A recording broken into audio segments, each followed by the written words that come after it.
یہ voice of America ہے، میں ہوں اسد حسن، اور پروگرام کے سیگمنٹ میں ہمارے ساتھ موجود ہیں چودھری فواد حسین، وزیر برائے سائنس اینڈ ٹیکنالوجی۔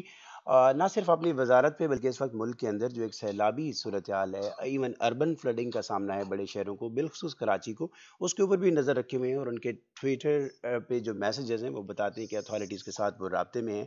اور جس ایریے سے ان کا بنیادی تعلق ہے وہ بھی عام طور پہ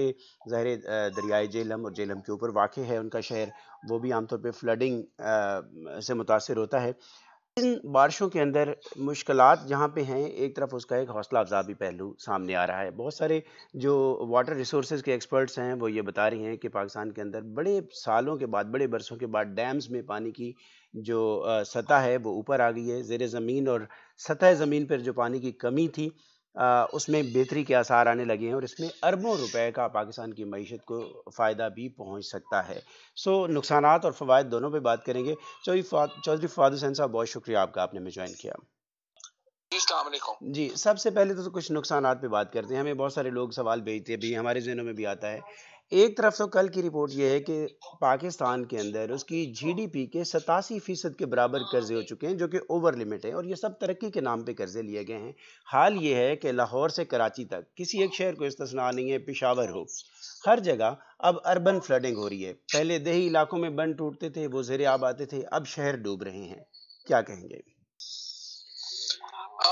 دیکھیے، ظاہر ہے کہ ایک بہت عرصے تک پاکستان کا جو اربن پلاننگ ہے اس میں بہت پیچھے رہ گیا ہے، اسپیشلی شہر جو پلاننگ میں آگے گئے ہیں وہ بالکل ایک کس طرح سے گئے ہیں کہ نہ ان کی پلاننگ ہوئی ہے، نہ ان کے جو پانی کے اخراج کے معاملات ہیں ان کو دیکھا گیا ہے، اور ایک بے ہنگم طریقے سے شہروں کی آبادی میں اضافہ ہوا ہے، پلان سے تو ہوا نہیں، اور اس کی وجہ سے اب یہ سارے جو ہمارے سامنے آتے ہیں، فلڈنگ کے معاملات آتے ہیں یا باقی چیزیں آتی ہیں، وہ سارے اس وجہ سے ہی آتا ہے کہ اس کے اوپر ہم دیکھتے ہیں کہ کوئی پلاننگ جو ہے وہ نہیں ہے، اور اگر پلاننگ ہوتی تو یہ معاملات نہیں ہوتے۔ اور پھر اب دوسرا جو مسئلہ ہے وہ یہ ہے کہ ان کے درمیان جو ان کا اپنا ایک جو کیپیسٹی ہے پلاننگ کی جی، بڑے شہروں کی، اس میں بھی ایک میجر پرابلم ہے، اور وہ کیپیسٹی نہ ہونے کی وجہ سے بھی ہماری جو پلاننگ ہے وہ بڑی متاثر ہوئی ہے۔ اب جو گورنمنٹ ہے آپ کی، آف کورس اب اس ویک اور آپ ہوم ورک تو یقیناً کر رہے ہوں گے، اب ٹاؤن پلاننگ میں کوئی سوچ بچار ہے کہ اس میں کوئی فرق آئے گا؟ کیونکہ انہی شہروں کے اوپر شہر اور شہروں کے نیچے شہر آباد کرتے جائیں گے تو یہ مسئلہ تو کبھی حل نہیں ہوگا۔ نہیں، دیکھیے نا، اب اسی لیے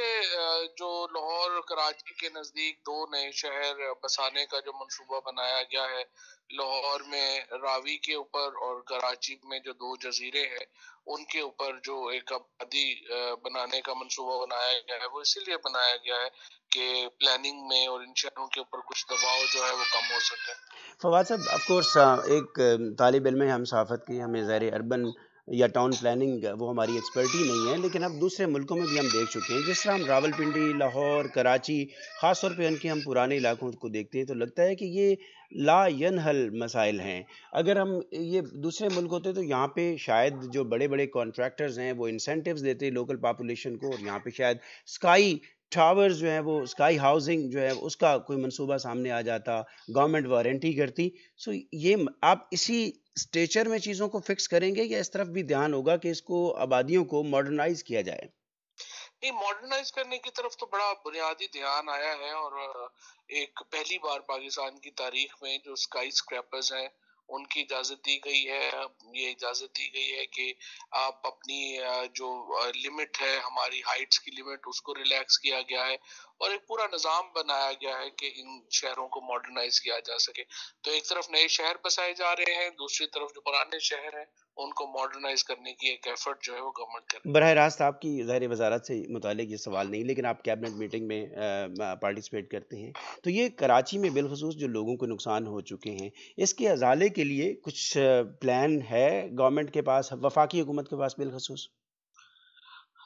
دیکھیے، ظاہر ہے وفاقی حکومت نے تو 168 ارب روپے کا جو پیکج ہے کراچی کو پہلے دیا ہے، اب این ڈی ایم اے اور اس وقت جو فوج ہے وہ پوری مدد کر رہی ہے، اس کی بھی سارے اخراجات وفاقی حکومت ہی برداشت کر رہی ہے۔ لیکن اصل پرابلم یہ ہے کہ دیکھیے، جب تک آپ گراس روٹ لیول کے اوپر حکومت جو ہے وہ اپنی ذمہ داری محسوس نہ کرے، مسئلہ تو یہی ہو رہا ہے کہ سندھ کی حکومت جو ہے وہ نیشنل فائنانس کمیشن کے لیے تو بہت اس کے لیے بات کرتی ہے، لیکن جب معاملہ پروونشل فائنانس کمیشن کا آتا ہے تو اس وقت وہ آئیں بائیں شائیں کرتے ہیں. تو جب تک آپ وسائل کی ڈسٹریبیوشن نہیں کریں گے اور میرٹ کے اوپر نہیں کریں گے، معاملات جو ہے وہ صحیح نہیں ہو سکیں گے. ایک جو گراس روٹ پلاننگ چاہیے وہ نہیں ہے، اور وہ ظاہر ہے کہ وہ صوبائی حکومت کر سکتی ہے یا مقامی حکومت اگر اس کو اختیار دے تو وہ آپ کرے نے گی. مقامی حکومت والا اچھا نکتہ اٹھایا. مینیفیسٹو میں شامل تھا تحریک انصاف کے، لیکن وہ تحریک اس میں نظر نہیں آتی ہے اقتدار میں آنے کے بعد، بھلے پنجاب کے اندر ہو یا سندھ کے اندر، کہ مقامتی حکومتیں امپاور ہوں، نیچے یونین کونسل لیول کے اوپر لوگ امپاور ہوتے تو آج شاید گھروں میں پانی نہ کھڑا ہوتا. درست بات ہے، اور میرا یہ خیال ہے کہ یہ ہماری غلطی تھی. اگر پہلے سال اقتدار میں آنے کے بعد ہم لوکل گورنمنٹ الیکشن کرا دیتے تو معاملات جو ہے وہ مختلف ہوتے. فواز صاحب یہ بتائیے گا کہ ظاہر ہے جیسے ہم ریس میں دیکھتے ہیں نا کہ کوئی ایک کھلاڑی جاتے ہوئے وہ اپنے چھڑی یا بیٹ وہ دوسرے پلیئر کو دے کے جاتا ہے، آپ کو پچھلی حکومتوں سے کیا کوئی گائیڈ لائنز ملی کہ یہ جو فلڈز آتے ہیں ہر سال ان سے کیسے ہینڈل کرنا ہے، ان کے ریزنز کیا ہیں؟ کوئی گائیڈ کوئی لائنز، کوئی نوٹ؟ پاکستان میں اس طرح کا پاکستان میں ایک تو اس طرح کا کوئی رواج ہی نہیں ہے، اور کوئی ایسا نہ انسٹیٹیوشنل میموری ہوتی ہے. سول سائٹ کی ہماری جو بیوروکریسی ہے وہ بھی مکمل کولیپس کر چکی ہے، اور پچھلی حکومتوں سے سوائے تلخ یادوں کے اور تو کچھ نہیں پاس آن ہوتا. فواد چودھری صاحب آپ آتے ہیں ذرا بڑی پکچر کی طرف. ایک طرف یہ بڑا افسوسناک پہلو تھا، آف کورس لوگوں کی لائف اس میں گئی ہے، جانوں کا نقصان ہوا ہے، بڑا مالی نقصان ہمارے سامنے آ رہا ہے، سو اس کو ٹچ کرنا ضروری تھا. اب بڑی پکچر میں آتے ہیں. پاکستان کا شمار ان ملکوں میں ہوتا ہے جہاں پہ پانی کی قلت ہے، زیر زمین سطح بھی بہت نیچے جا رہی ہے اور سرفیس کے اوپر بھی، اور اس کے باوجود کہ پاکستان ان ملکوں میں ہے جہاں پہ گلیشیئرز کا سب سے زیادہ جو وسیلہ ہے جو پانی پروڈیوس کرتا ہے، وہاں پہ گلیشیئرز بھی ہیں. سو اب جب کہ تقریباً 53 سال کے بعد، اور کراچی جیسے یا سندھ کے اندر 93 سال کے بعد ریکارڈ بارشیں ہو رہی ہیں، سو اس پانی کو محفوظ کچھ کیا جا رہا ہے، ڈیمز کی کچھ صورتحال بہتر ہو رہی ہے. یہ بہرحال آپ کی منسٹری سے ریلیونٹ ضرور ہوگا، یعنی ہماری water resources and science and technology اس پہ ضرور کولیبریشن میں ہوں گے. کیا بتائیں گے؟ جی بالکل، یہاں پہ ایک تو پہلی بات آپ نے بالکل صحیح کی ہے، طویل عرصے کے بعد اتنی بارشیں جو ہیں وہ ہوئی ہیں، اور یقینی طور کے اوپر اس کا تعلق پاکستان میں جو بلین ٹری سونامی کا پروگرام ہے اس سے بھی ہے. پاکستان میں جو خیبر پختونخوا میں، اور اب جو 10 بلین ٹری پروجیکٹ جو ہے وہ پرائم منسٹر صاحب نے پورے پاکستان میں لانچ کیا ہے. ایک تو پاکستان میں پہلا دفعہ یہ ہو رہا ہے کہ ایک انوائرمنٹلسٹ جو ہے وہ پاکستان کا وزیر اعظم بنا ہے، اور ان کا بہت دھیان ہے اس طرف. دوسری بات یہ ہے کہ جو اس وقت سچویشن چل رہی ہے پاکستان میں پانی کی، اس میں ہمارے ہاں ایگریکلچر واٹر بہت ضائع ہوتا ہے، اور ہم جو چونکہ یہاں پہ زیادہ فلڈ اریگیشن ہے، فلڈ اریگیشن میں بہت پانی ضائع ہوتا ہے، اور ہمارا ایکچولی اس وقت 70% سے زیادہ پانی اریگیشن میں ہی ہم ضائع کر رہے ہیں، اور اس کے لیے جو اس کو ماڈرنائز کرنے کی ضرورت ہے. تو Pakistan council for research in water resources اس کے اوپر بڑا بھرپور کام کر رہی ہے. ہم نے ابھی بھی یہ جو بارشیں ہوئی ہیں اس سے پہلے پاکستان میں واٹر ریچارج کے ایک بہت بڑا پروجیکٹ جو ہے وہ انیشیٹ ہوا ہے، جس میں ہم سمجھ چاہتے ہیں ہم نے مختلف جگہوں کے اوپر واٹر ریچارج کے جو ہے وہ سسٹمز بنائے ہیں تاکہ بارش کا پانی جو ہے وہ زیر زمین جائے، اور اس سے جو زیر زمین پانی ہے اس کا لیول اوپر آئے. اسی ڈیموں میں بھی طریقے پانی سے کا جو لیول اوپر جا رہا ہے. جی ڈیمز میں پانی کا لیول جو ہے وہ اوپر جا رہا ہے، اور اس کے ساتھ جو ہماری ایک اور امپورٹنٹ اس میں معاملہ ہے وہ یہ ہے کہ جو ایگریکلچر واٹر ہے اس کو ماڈرنائز کرنا، جو اس کے لیے ہم اریگیشن ڈپارٹمنٹس کے ساتھ مل کے کام کر رہے ہیں. کچھ سٹیٹس چودھری صاحب آپ کے سامنے آئے کہ بارشوں سے نقصان کتنا ہوا، یا اب ڈیمز میں پانی جانے کی وجہ سے فائدہ کتنا ہو سکتا ہے؟ یہ ابھی تو بہت انیشل ہے، اس کے اوپر جو ہی یہ کچھ ہفتے لگیں گے، اور اس کے بعد Pakistan council for research and water resources جو ہے وہ اس کے اوپر اپنا تجزیہ پیش کرے گی.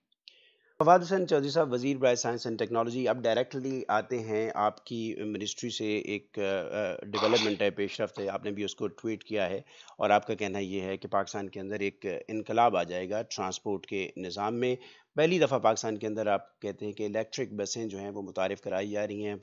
ڈائیو پاکستان اور Skywell automobile China, ان کے درمیان ایگریمنٹ ہوا ہے. آپ سرمنی کا حصہ تھے، اس بارے میں کچھ تفصیل بتائیے گا کہ کیا پلانز ہیں، اس کے فیچرز کیا ہیں، اس بلو پرنٹس کیا ہیں اس کے پلان کے؟